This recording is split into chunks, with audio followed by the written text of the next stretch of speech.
Está temblando, hijo.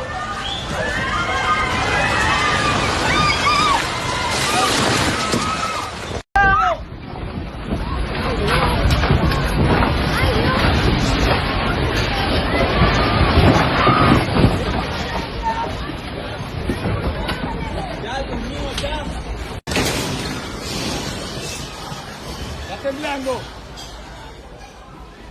Está temblando.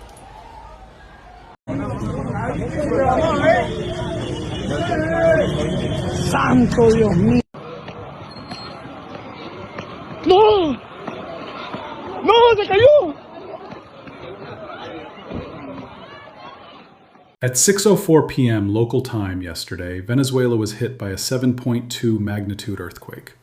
That alone would have been major news. But then, just 38 seconds later, before most people could even get to a doorway, a second earthquake struck. This one was a 7.5.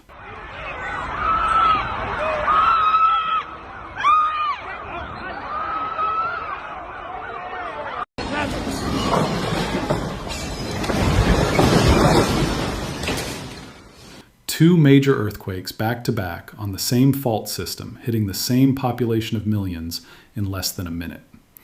The USGS immediately issued a red pager alert, their highest warning level, flagging the possibility of thousands to tens of thousands of fatalities. These are the strongest earthquakes to hit Venezuela in over 100 years, and rescue teams are still pulling people from the rubble right now. Let me walk you through exactly what happened. The first earthquake, the 7.2, struck at 1804 local time, near the Yaracuy state coastal region in northern Venezuela, roughly 160 kilometers west of Caracas. The epicenter was close to the towns of Yumare and San Felipe, at a depth of about 20 to 22 kilometers. That's considered shallow, and shallow earthquakes hit harder.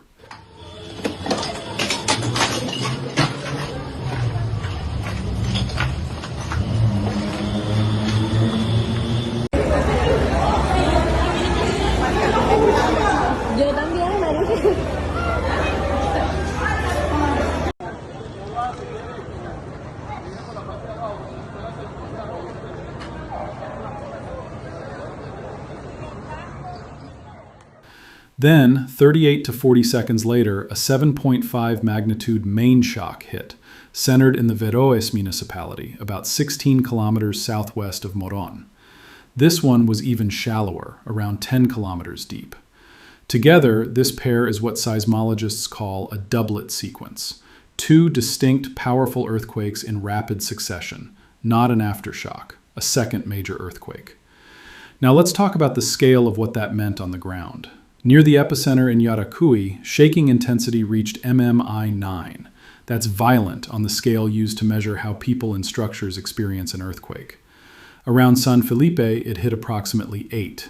Puerto Cabello recorded around 7. And Caracas, a city of roughly 2.2 million people, 160 kilometers away, still felt MMI 6 shaking. Strong. Enough to knock things off shelves, enough to crack older buildings, enough to collapse the ones that were already vulnerable. And that's exactly what happened. Completamente. Hay muchos heridos adentro. Esto es un desastre. Esto le venía a los próceres de San Bernardino. El aeropuerto Maiquetí estando nosotros acá adentro, mira. El desastre que hay. Acabado totalmente. Observen después el terremoto. Observen cómo quedó todo. Señores, grave la situación. Positivo, el punto 3, positivo. Que me dé la vuelta. In Caracas, neighborhoods like Altamira, Chacao, Baruta, Los Palos Grandes, and San Bernardino reported multiple building collapses. At least 3 buildings came down in Altamira alone. In Chacao, trapped survivors were reported inside at least 2 collapsed structures. In La Guaira, the coastal state just north of Caracas, up to 15 buildings collapsed or partially collapsed. The Hotel Eduard, an 8-story waterfront hotel in the town of Macuto, was reduced to a pile of rubble. Only the entrance remained standing.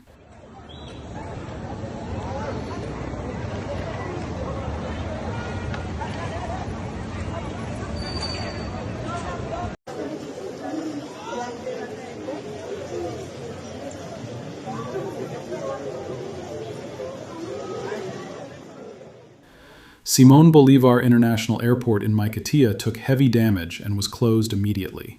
Flights were canceled. The Caracas metro was suspended. Schools across the affected region shut down. The gas supply to Caracas was cut off as a precautionary measure to prevent fires and explosions. Power outages and telecommunications disruptions spread across multiple states, not just Yaracuy and La Guaira, but also Carabobo, Miranda, Aragua, Falcón, and Trujillo. Landslides were triggered in vulnerable terrain.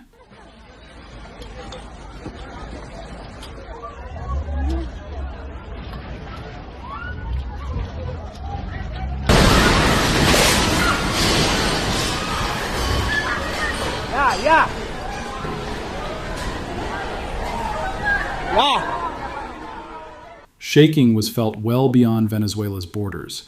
Parts of Colombia, northern Brazil, and island nations including Aruba, Bonaire, Curaçao, and the Dominican Republic all reported feeling it.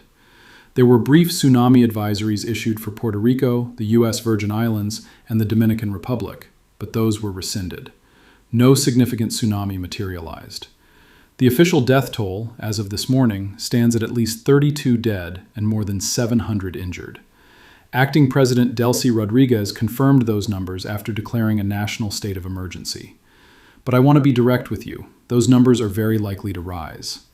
Rescue operations are still ongoing. Teams are still going through rubble. And the USGS's probabilistic analysis suggests that the true fatality count could reach into the thousands.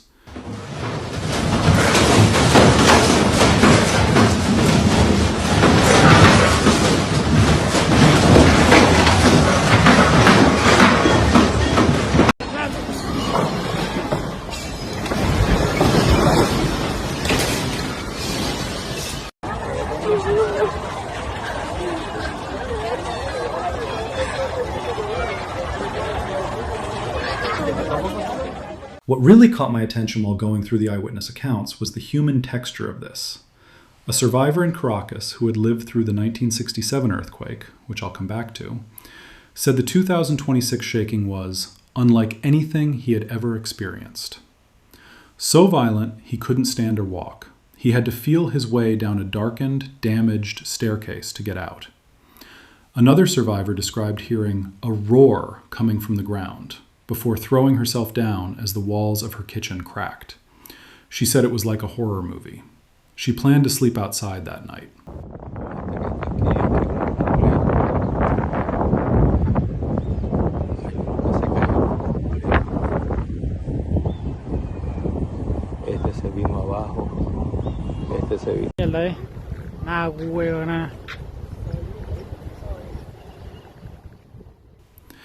At Maiquetía Airport, passengers ran for cover as the terminal shook, power flickered, and pieces of the structure came down around them. A journalist was trapped in an elevator and genuinely feared he wouldn't get out. And across Caracas, ordinary people, not rescue professionals, grabbed ropes and started pulling rubble apart with their hands to reach neighbors. That kind of response, spontaneous community rescue, only happens when things are very bad, very fast. Here's the science behind why this hits so hard, and why this particular fault system keeps geologists on edge. Both earthquakes occurred on the Boconó, Morón, El Pilar Fault System. This is a roughly 1,300 kilometer long right lateral strike-slip fault, essentially a transform boundary where the Caribbean plate and the South American plate grind horizontally past each other. It creeps at about 10 millimeters per year. That doesn't sound like much. But over decades and centuries, that accumulated stress has to go somewhere. And when it does this. Mierda, weón. Yo acabo de subir el ascensor. Acabo de entrar.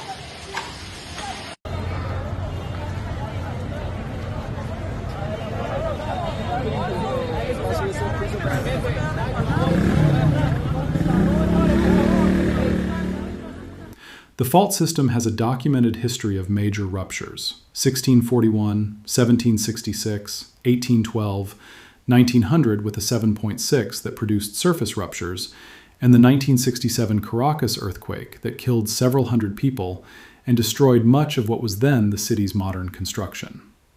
What happened yesterday fits the known character of this system, but what makes it unusual is the doublet nature.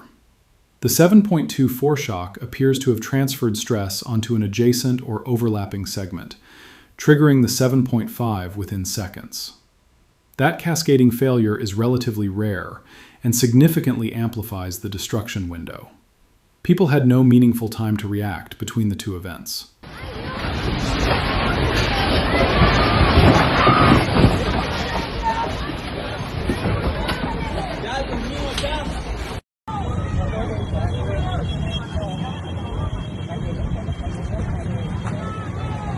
Mira los delfines, mira, mira, mira, mira.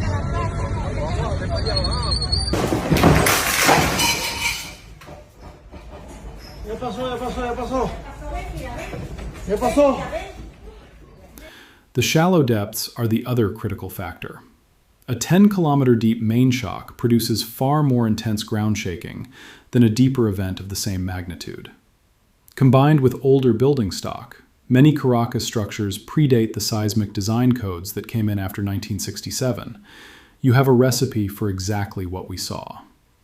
Here's what nobody's really discussing yet: aftershocks. More than 20 have already been recorded, with at least 6 felt in Caracas within the first 2 hours. On a fault system of this size and energy, significant aftershocks, potentially in the 6.0 range, are a real and ongoing risk. Rescue teams are working in rubble while the ground is still moving. En el momento del terremoto yo grabé todo. Ayudamos a sacar a la gente también. Mire cómo está el techo. Todo quedó destrozado. Todo quedó acabado, mire. Aeropuerto de Maiquetía.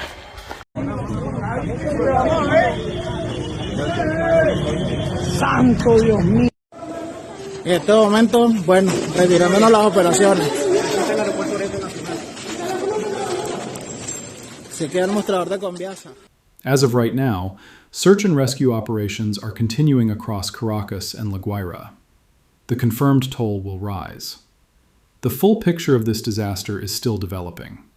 What happened in Venezuela yesterday is a reminder of what happens when a century of seismic stress releases in under a minute, and why building standards and preparedness in high-risk zones aren't just policy debates, they're life and death decisions. If you want to stay updated on this, subscribe. I'll be covering this as the numbers develop.